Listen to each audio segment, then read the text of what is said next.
Hi everybody, Chris Stokes from Custom Fitness, and today we're talking about improving your digestive woes. So we're about to start Downsize, which if you haven't signed up, give us a call. Tomorrow is the last day that we're registering for that, so we'd love to get you in on that.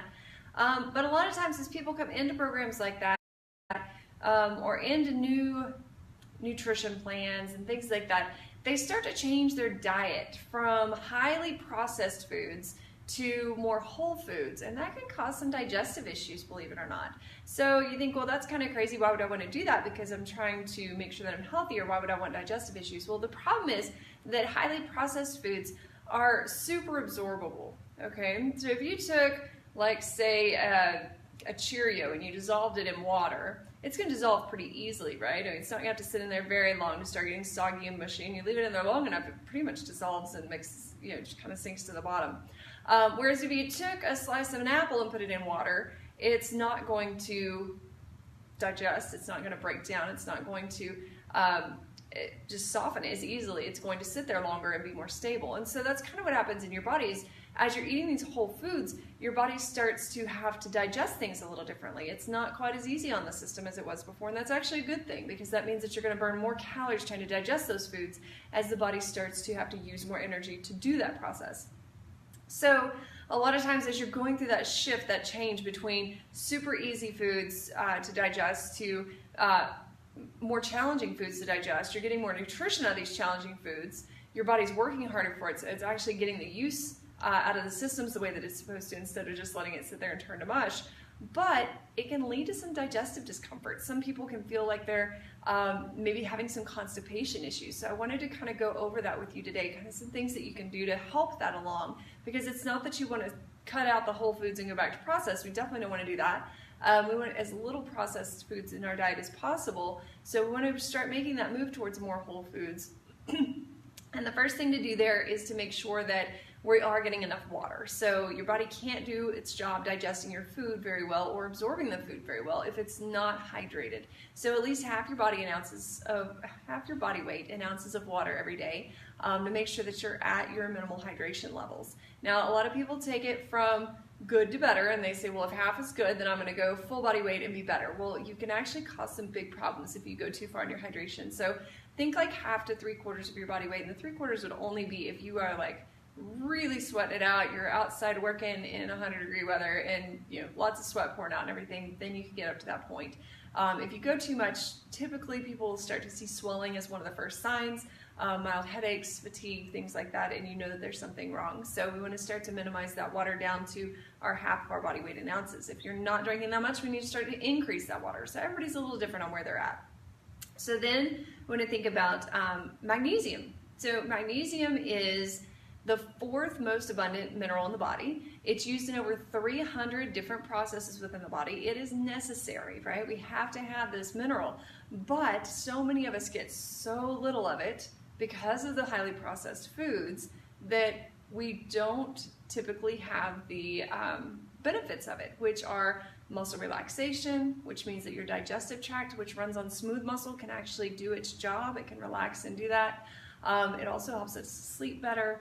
Along with, like say, it works in over 300 different processes in the body, so there's plenty of things that it helps with.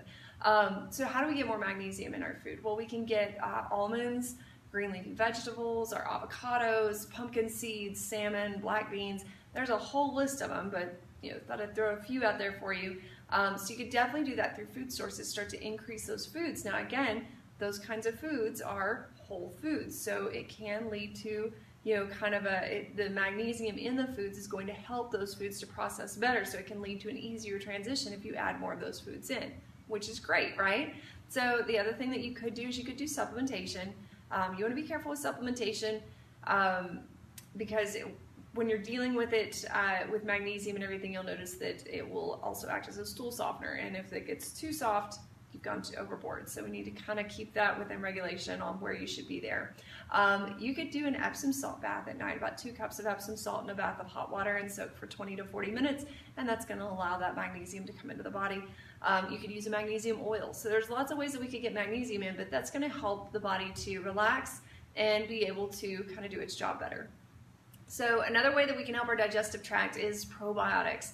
and they're kind of all the buzz lately. So I'm sure you've heard about using probiotics, and there's kind of good and bad, just like with everything else. So you're looking for a high quality probiotic if you are supplementing.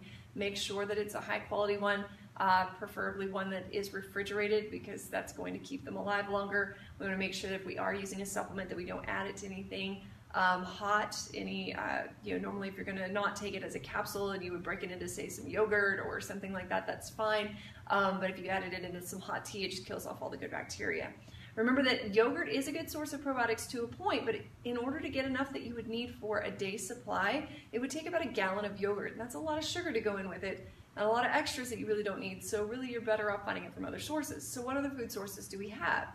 We've got kefirs, we've got kombucha teas, we've got fermented vegetables like sauerkraut and things like that. You can get it from a ton of different sources. You just kind of have to start opening your mind a little bit to some different things that maybe you haven't tried before. So the probiotics are going to help get the good bacteria in your gut so that they can fight off the bad bacteria, and they can help to bring a balance to your inner ecosystem, if you will, so that your body can start to be happier, okay? It's also going to help to move things through the digestive tract easier so that you're not sitting there, again, feeling like you have constipation going on. So the last thing to remember about your digestive tract is that it's kind of a pressure system. Pressure causes it to move things through, whereas non-pressure causes it to get backed up. So activity is key here. While you're starting to switch your nutrition, we want to have some activity, and we need that activity to be in a standing position for at least a good majority of it, right? It could be walking, it could be running, it could be jumping, it could be typical exercise, workouts, things like that. But sitting and riding a bike isn't going to do the same thing as, say, running on an elliptical would. Walking outside isn't going to be as intense as jogging would be. So everybody kind of has to find their best place. We remember that we want to be in an upright position so that gravity is helping to push down, and that'll help things to keep moving through the digestive tract.